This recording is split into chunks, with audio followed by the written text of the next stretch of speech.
بسم اللہ الرحمن الرحیم۔ السلام علیکم ناظرین، RFI ٹاک کے اسپیشل نشریات میں ہوں آپ کا میزبان سید سمیع اللہ اور میرے ساتھ تشریف رکھتی ہیں بشرا بطول۔ ناظرین کرام، 7 اکتوبر سے مشرق وسطیٰ میں جو جنگ شروع ہوئی، عالمی کوششوں کے باوجود وہ جنگ رکنے کا نام نہیں لے رہی۔ اقوام متحدہ کے سلامتی کونسل میں جنگ بندی کی قراردادیں پہلے تو ویٹو کی گئی، لیکن جب منظور بھی ہوئی تو اس کی کوئی خاطر خواہ نتائج سامنے نہیں آ سکے۔ OIC نے اپنے اجلاس میں جنگ بندی کی اپیل کی، وہ بھی ہوا میں ایک طرح سے تحلیل ہو گئی۔ چین اور روس جیسے بڑے پاورز نے اس جنگ بندی کی اپیل کرتے رہے، لیکن ان کی اپیل کو بھی خاطر خواہ اہمیت نہیں دی گئی۔ حال ہی میں قطر نے اگرچہ اپنی ثالثی میں دونوں فریقین کے درمیان مذاکرات شروع کروائے، مغوی افراد کی بازیابی کا ایک طریقہ کار طے پایا گیا اور ساتھ ہی ایک عارضی جنگ بندی کا لاہ عمل بھی طے ہوا، لیکن جنگ بہرحال جاری ہے۔ اور اس جنگ کی تباہ کاریوں سے نہ صرف مڈل ایسٹ کا خطہ متاثر ہو رہا ہے، بلکہ مسلم امہ کے ساتھ ساتھ پورا جو یہ ریجنل پٹی ہے، یہ پوری ریجنل پٹی اس جنگ کے لپیٹ میں آتی ہوئی محسوس ہو رہی ہے۔ اب یہ ایک بات عالمی منظرنامے پر کی جا رہی ہے کہ کیا یہ 7 اکتوبر دوسرا 9/11 تو نہیں، اور اگر ایسا ہے تو اس کے پیچھے امریکہ اور دوسرے جو ان کے اتحادی ہیں ان کے کیا ارادے اور کیا انٹینشنز ہیں۔ اس حوالے سے اس موضوع پر گفتگو کے لیے ہمارے ساتھ تشریف رکھتے ہیں رابطہ فورم انٹرنیشنل کے چیئرمین، انٹریکشن کے چیف ایڈیٹر جناب نصرت مرزا صاحب۔ نصرت مرزا صاحب سے ہم یہی سوال ان کے سامنے رکھتے ہیں کہ کیا 7 اکتوبر ایک دوسرا 9/11 ہے؟ اگر ایسا ہے تو اس کے پیچھے مغربی طاقتوں کے کیا انٹینشنز ہیں؟ بسم اللہ الرحمن الرحیم۔ آپ کا بہت شکریہ۔ آپ دونوں ہمارے بہترین ریسرچر ہیں اور سارے جو پروفیسر کے عہدے پر جانے کی تیاری کر رہے ہیں، اور آپ BA ہیں اور بشرا بطول بھی ڈاکٹر ہونے کے قریب ہیں۔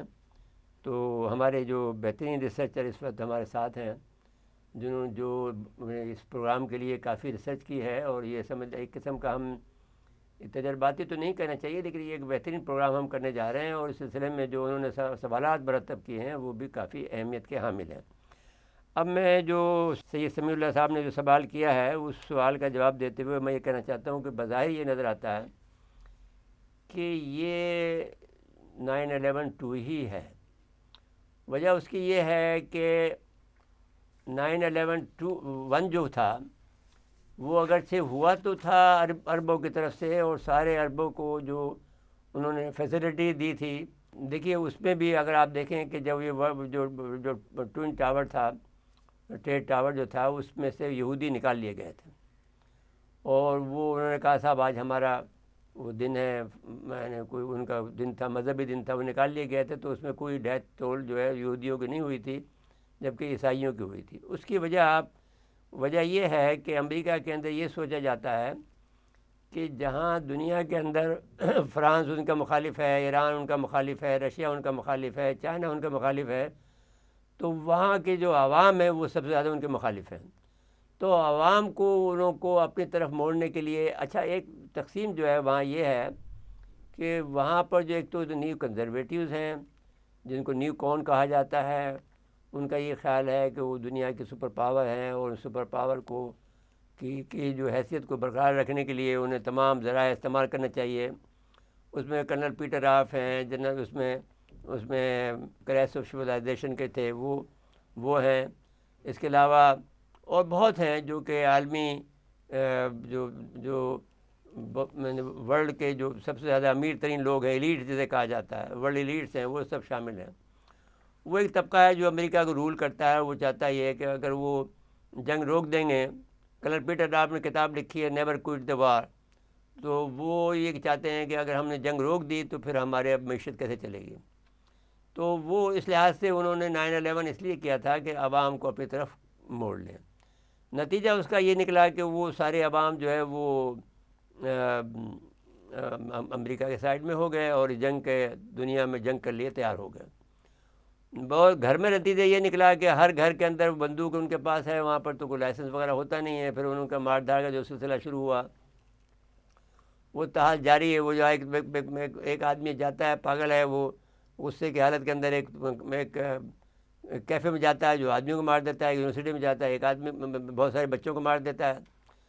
تو اب اس کا انہوں نے ایک تو یہ حل نکالا کہ دوسرا ایک 9/11 کرا دیا جائے. ایک تو یہ طریقہ ہے کہ ان کا رخ موڑا جائے اب ان عوام کا جو کہ پاگل ہو گئے ہیں, ان کے اپنے لوگوں کو مار رہے ہیں. دوسرا یہ ہے کہ جو اہم وجہ ہے وہ یہ ہے کہ ان کی جو بالادستی چیلنج ہو گئی ہے, وہ امریکہ کی جو بالادستی ہے جس کو قائم رکھنے کے لیے وہ انہوں نے یہ فیصلہ کیا ہوا ہے, جیسا کہ گرینڈ چیس بورڈ میں برزنسکی نے اپنی کتاب میں لکھا ہے کہ وہ ہر طریقہ استعمال کریں گے, حکومت چینج کریں گے,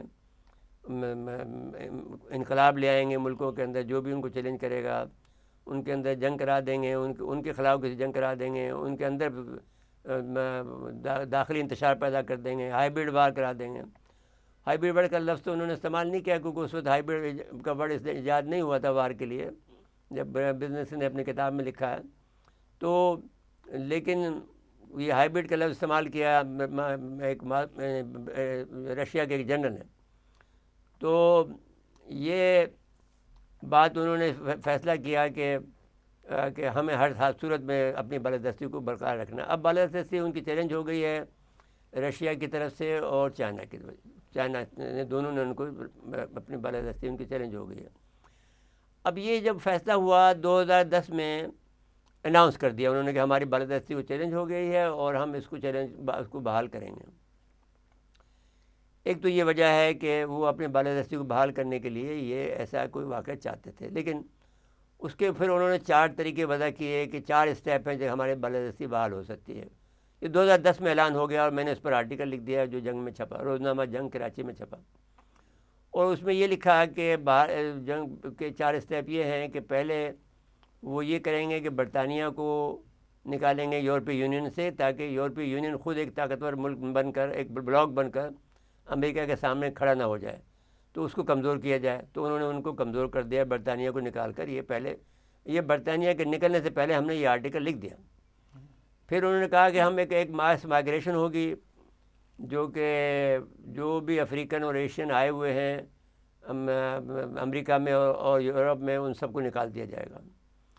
وہ شروع ہوئی تھی کہ کرونا ہو گیا تو پھر وہ رک گیا, لیکن اب پھر دوبارہ شروع ہو گئی ہے کہ جب یہ مظاہرے شروع ہو رہے ہیں ان کی حمایت میں, جو کہ مشرق وسطیٰ میں جنگ ہو رہی ہے, ان کے جہاں ظلم ہو رہا ہے تو ان کے خلاف جو مظاہرے شروع ہوئے ہیں, تو پھر ماس مائگریشن کا سلسلہ شروع کر دیا انہوں نے. دوسرا یہ ہوگا کہ ایک بڑا انفلیشن ہوگا دنیا کے بھر کے اندر, جو کساد بازاری ہوگی, جو بہت مہنگائی ہوگی جو کہ جاری ہے اس وقت. اور چوتھا انہوں نے یہ کہا کہ ایک بڑی جنگ ہوگی. تو اس جنگ کی جو آپ نے یوکرین میں دیکھی, یوکرین کی جنگ کے بعد میں وہ نتائج مرتب نہیں ہو سکے کہ یوکرین میں روس کا ان کا خیال یہ تھا کہ بہت تیزی سے جنگ کرے گا, فیصلہ کر دے گا یوکرین میں. روسیوں نے یہ فیصلہ کیا کہ سلو جنگ جاری رکھیں گے. اس کی وجوہات امریکنوں نے یہ طے کی کہ ان کے پاس مین پاور نہیں ہے, ینگ مین نہیں ہے, سب اولڈ مین ہیں, اور کسی بھی ملک پر قبضہ کرنے کے لیے یوکرین کیونکہ ایک بڑا ملک ہے یورپ کا, تو اس کے بعد جگہ بہت ہے, تو اس کے بعد اس پر قبضہ کر سکیں. تو جو پاکستان میں عموماً کہا جاتا ہے کہ صاحب آپ کے پاس نیوکلیر وار ہیڈ آ گئے ہیں تو آپ اپنی فوجوں کی تعداد کم کریں. تو ہم اپنی فوجوں کی تعداد اس لیے کم نہیں کر رہے ہیں کہ ہمیں معلوم ہے کہ کہیں پر اگر ہمیں کوئی کسی چیز کو آکوپائی کرنا ہوگا تو پھر فوڈ چاہیے نا, تو وہ فوڈ ان کے پاس شاید نہیں ہے. تو اس وقت وہ فوڈ جو ہے وہ افریقہ سے لے رہے ہیں, یا انہوں نے آپ نے ایک سسٹم بنا لیا ہے وہ اس کے ذریعے سے حاصل کر رہے ہیں. اور پھر ایک آپ نے دیکھا ہوگا کہ اس میں جو آپ کی سوشل میڈیا پر ایک بہت بڑا ایک سسٹم چل پڑا ہے کہ وہ ہر جگہ بتا رہے ہیں کہ یہاں جائیں پاکستانیوں کو بہت جگہیں مل جائیں گی, یہاں پر بہت خوبصورت ملک ہے, بہت خوبصورت عورتیں ہیں, وہ شادی کرنا چاہتی ہیں پاکستانیوں سے. دیکھتے رہتے ہیں. ہاں, وہ آپ دیکھتے رہتے ہیں. وہ ایک قسم کی دعوت ہے کہ پاکستانی باہر نکلیں اور ٹریپ میں پھنسیں اور پھر اس کو روس میں استعمال کریں جنگ میں. وہ میں کئی دفعہ کہہ چکا ہوں کہ بھائی آپ اس ٹریپ میں نہ آئیں, آپ کو نوکری نہیں مل رہی, اپنے ملک میں رہو, جو بھی آٹا ہے روٹی ہے وہ کھانا اس سے کھانا کھاؤ, گزارا کرو, لیکن یہ خواب مت دیکھو. تو دوسری بات یہ ہوئی ہے کہ ایک تو یہ وجہ ہو گئی ہے کہ یعنی ہم یہ سمجھ سکتے ہیں سر کہ مشرق وسطیٰ پر جو قابل صہیونی طاقتیں ہیں، یہ جنگ صرف ان کی جنگ نہیں ہے، نہیں ان کی جنگ بلکہ نہیں یہ ہے، یہ بھی امریکن ان کی بھی جنگ ہے، ان کی بھی جنگ یوں ہے، صرف ان کی نہیں ہے۔ نہیں ان کی نہیں ہے۔ دوسرے پوائنٹ میں آ رہا ہوں، ہم۔ اب ایران نے پاکستان ایٹمی ملک بن گیا تو یہ اسرائیل کو قابل قبول نہیں تھا، اور ہم نے جب جنگ شروع کی تھی، ہم نے جب ایٹمی پروگرام شروع کیا تھا تو اس وقت وہاں وار ہو رہی تھی افغانستان میں USSR کے خلاف، اور امریکہ کے دماغ میں یہ تھا کہ کسی طرح سے USSR کو ہرایا جائے، اور پاکستان جو ایٹمی قوت بن رہا ہے ان کو پتہ تھا کہ ہم ایٹمی قوت بن رہے ہیں، لیکن ان کو بعد میں ان سے نمٹ لیں گے۔ ان کا یہ خیال تھا کہ پاکستانی اتنے آسان لوگ ہیں اور آسانی سے بک جائیں گے تو ہم ان کو بعد میں خرید لیں گے۔ جب آپ نے دیکھا کہ وہ جب آئے تو ہمیں بتا کے چلے گئے تھے کہ ہم 1983 میں ہم نے کولڈ ٹیسٹ کر لیا تھا۔ کولڈ ٹیسٹ کہاں کیا تھا؟ یہ خبر انڈین والے دیتے ہیں کہ ہم نے کولڈ ٹیسٹ چائنا میں کیا۔ ہم تو نہیں مانتے اس بات کو، کیونکہ ہمارے پاس یہ صلاحیت موجود تھی یہاں بھی کرنے کی، تو ہم نے خود کر لیا تھا۔ لیکن وہ کہتے ہیں کہ ہم نے یہ کولڈ ٹیسٹ جو ہے وہ یعنی ہم نے 83 میں کر لیا تھا۔ قدیر صاحب سے جب میری ملاقات ہوئی تو انہوں نے کہا کہ 1984 میں ہم نے خط لکھا ضیاء الحق کو، جو خط میری کتاب میں قدیر کا مقدمہ ہے اس میں موجود ہے، کہ ہم نے 84 کے اندر جب ہم نے خط دیا ان کو، جا کے ضیاء الحق سے ملنے گئے، ضیاء الحق نے میرے ماتھا چوما اور کہا کہ اب یہ ہندو بنیا ہمیں کبھی بھی اب ہمیں شکست نہیں دے سکتا۔ وہ ان کے تاریخی الفاظ ہیں۔ تو دوسرا بات یہ ہو گئی کہ وہ ہمیں، اور ہم جب ہمیں پھر بعد میں جب انہوں نے ہمیں دھمکانا شروع کیا تو ہم نے یہ کہا کہ بھائی اگر ہمیں تم نے گڑبڑ کری تو ہم یہ کام کریں گے کہ کچھ نہیں ہوگا تو ہم اسرائیل کو تباہ کر دیں گے۔ اسرائیل ان کا امریکہ کا ویک پوائنٹ ہے۔ تو یہ ابہام ہم نے رکھا کہ ہم نے پھر ہم نے ابہام پیدا کیا کہ ہم نے یہ انڈیا اسپیسیفک ہے۔ جب بھی ہم کہتے ہیں کہ بھئی ہم 0 میٹر سے لے کر اور 2750 کلومیٹر جہاں تک کا وہ علاقہ ہے انڈمان اور جزائر انڈمان اور وہاں تک کا، یہ ہمارا نکوبار جو ہے وہ وہاں تک ہم مار کر سکتے ہیں جہاں پر ان کے انڈیا کے نیوکلیر ایسڈ چھپے ہوئے ہیں۔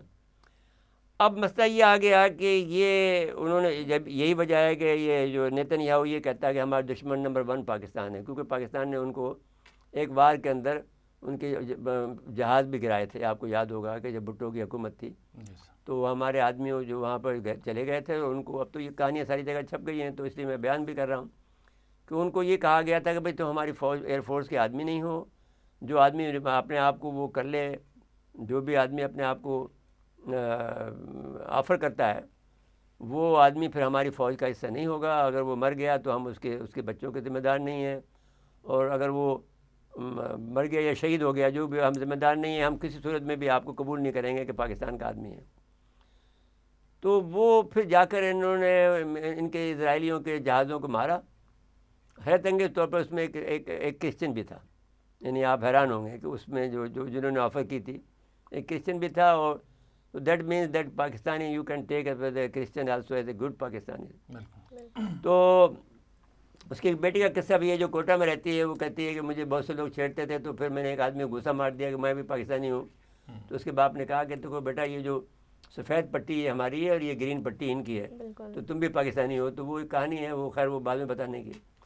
دوسری وجہ یہ ہے کہ وہ یہ کہتے ہیں کہ جو بڑی وجہ بتانا چاہتا ہوں کہ یہ جنگ کی، وہ یہ ہے کہ اسرائیل یہ چاہتا ہے کہ کسی بھی صورت میں ایران ایٹمی طاقت نہ بنے۔ اچھا، وہ اس کو یوں تو تقسیم کرتے ہیں، ایرانی بھی کرتے ہیں، اور یہ بھی کہتے ہیں کہ بھئی وہ ایرانی اگر بن جائے گا تو وہ شیعہ طاقت بن جائے گا، اور شیعہ ایٹم بم میں یہ سنی ایٹم بم بن جائے گا۔ اس وقت یہ اسلامک ایٹم بم تھا۔ تو ہم تو اس طرح نہیں سوچتے، کیونکہ وہ ایک وقت تھا جب وہ ضیاء کا وقت تھا۔ تو یہ آج کل کے جو آیت اللہ خامنہ صاحب آئے تھے پاکستان، انہوں نے ہم سے مدد مانگی تھی کہ بھئی ایٹم بم دیں، تو ہم نے ان کو کچھ نہ کچھ مدد دی تھی، جو کہ ریکارڈ پہ موجود ہے، قدیر صاحب نے ہمیں خود بتایا۔ لیکن وہ ایسی نہیں تھی کہ ایٹم بم بنا سکتے تھے۔ اب انہوں نے رپورٹڈلی، اور جو مصدقہ رپورٹ ہے جو اور کہیں بھی آپ کو یہ سننے کو نہیں ملے گی، یہ میں بتا رہا ہوں آپ کو، کہ 83% مصدقہ طور پر ایران نے انرچ کر لیا یورینیم کو، اور 93 پر وہ ایٹم بم بن جائے گا۔ اب یہ 93 پہ اس کو ایٹم بم نہیں بنانے دیتے، اس کے لیے جنگ کی گئی۔ تو اب آپ کے سوال کا جواب قریب قریب مکمل ہوا جی سر. کہ وہ الٹیمیٹلی وہ ایران پر حملہ کرنا چاہتے ہیں اور پھر پاکستان کو بھی لپیٹ میں لینا چاہتے ہیں. اب پاکستان کو لپیٹنا آسان نہیں ہے، کیونکہ ہمارے پاس ہم نے اس کے جواب میں ان کو بتانے کے لیے، آپ کو یاد ہوگا کہ آپ نے اپنے مضامین میں بھی لکھا ہے، ہم نے اپنے پروگرام میں بھی کہا ہے کہ جو غوری میزائل کا تجربہ کیا ہے، ہم نے MIRV کا تجربہ کیا ہے، ہم شاہین 3 کا بھی کر لیں گے. تو وہ بات نہیں، ہم ان کو بتا رہے ہیں کہ ہمارے پاس ایسے ہتھیار ہیں کہ جو 24 میک کے ہیں، جو آپ کا کوئی جو ڈیفینس سسٹم میں نہیں روک سکے گا. جی سر، اس سوال پر آتے ہیں، لیکن اس سے پہلے کہ ہم پروگرام کو آگے بڑھائیں ناظرین کرام، ہم جاتے ہیں ایک بریک کی طرف، اور بریک کے بعد میری کو ہوسٹ جو بشریٰ بتول صاحبہ ہیں وہ سر سے سوال کریں گی.